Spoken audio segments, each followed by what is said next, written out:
Hi, I'm William Malik with your bit of security for Monday, March 10th, 2025.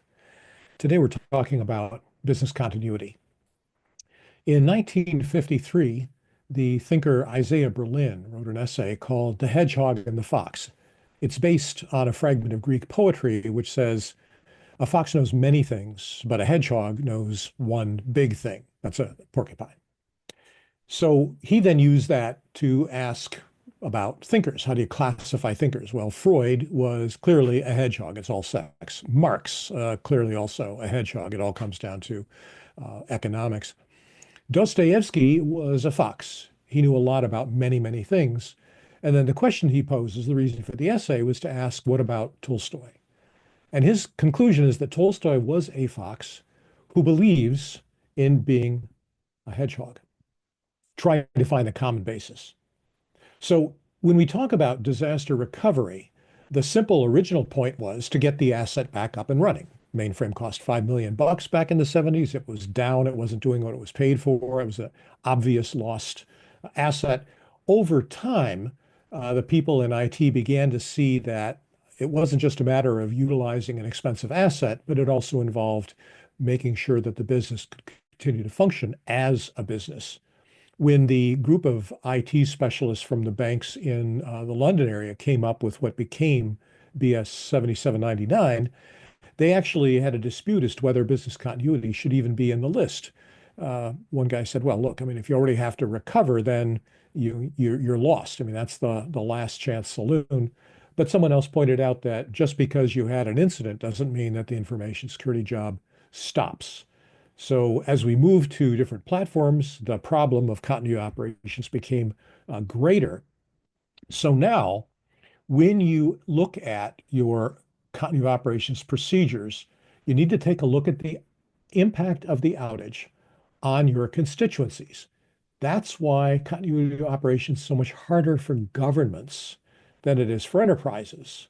If you're running a business in New Jersey and there's a fire, well, you can move to Pennsylvania and carry on. You may need to hire new people, rent a new location, adjust your financing and borrowing, but you can make the transition. But if you are New Jersey and there's a fire, you have to fix it. And you have to fix it in a way that doesn't disrupt other essential services for your citizens. The idea of constituencies is crucial. What you're asking is, who cares if the business isn't working? How do they care? You want to get things back to normal as quickly as possible. So sometimes you take shortcuts, like maybe, well, let's see, employees care about their paycheck. So maybe the rule is, in the event of a disruption in service, we're just going to send you in the next cycle whatever you got in the last cycle. So, we'll adjust things like, a missing bonus or an award or promotion or what have you. We'll fix that once things get back to normal.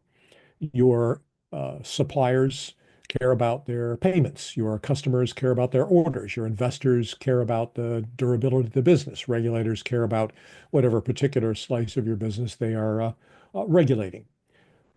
When you think about that, you need to make sure that you're, in fact, not just following a playbook, but working it out yourself. I worked with an auto manufacturer that decided that accounts payable was the most crucial application. Now, most people would think, well, accounts receivable, money coming in. Why are they worried about money going out? The answer is this. Would you go to Tijuana, Mexico to buy an ashtray? Well, this manufacturer does. And if their supplier of ashtrays can't meet their payroll, then this manufacturer can't get ashtrays and they can't build any more trucks. So making sure you understand what your critical, we now call them supply chain, are, what their critical points are, and making sure that you don't disrupt them, causing long-term problems. It's easy for a business. I mean, it's not easy, but it's easy for a business because businesses have four goals: build and maintain revenue, build and maintain profit, build and maintain customers, and build and sustain the environment, the context in which you run. Sometimes that last one gets left off because it's a little more harder to measure that than a number. But if you're looking at a governmental entity, the first thing you get to realize is that there are a lot of constituents that have individual goals, and you have to be able to support and balance those. Recent events have told us that a business leader can make a lot of mistakes and still keep going, at least for a while. A strong government has to build and sustain the population, build and sustain the environment, build and sustain the infrastructure, build and sustain trade and peaceful relationships with other nations. This is much difficult because other nations may have different agendas and your population is going to be diverse. A weak political leader may try to break a government up into separate entities and treat them as businesses because this simplifies the problem. Now I want to look at whatever passes for revenue, profit, and so on. Unfortunately, though, that kind of narrow thinking doesn't really get us to where we need to go. When you're running a business, you have 8, maybe 9 constituencies that you have to worry about.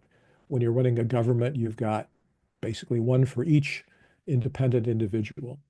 You can't just get fixated on one goal and treat it like a business problem. We have a disaster, and so what if we just give each resident some money and let them fend for themselves? That's dangerous nonsense. Most of your constituents are not able to fend for themselves in every area. Children, the elderly, the infirm. Our fire service is going to be available based on an open auction. Is justice going to go to the highest bidder? Principles like fairness are much harder to measure and govern than one-dimensional metrics like revenue. Any enterprise feeling challenged in the continuity of its operations has got to avoid the false simplification of abandoning its core values simply to accommodate weak-minded, emotionally stunted leaders. The fox will always know much more than the hedgehog could ever comprehend. This talk is entirely about business continuity. And that's our bit of security for March 10th, 2025. I'm William Malik. Be safe.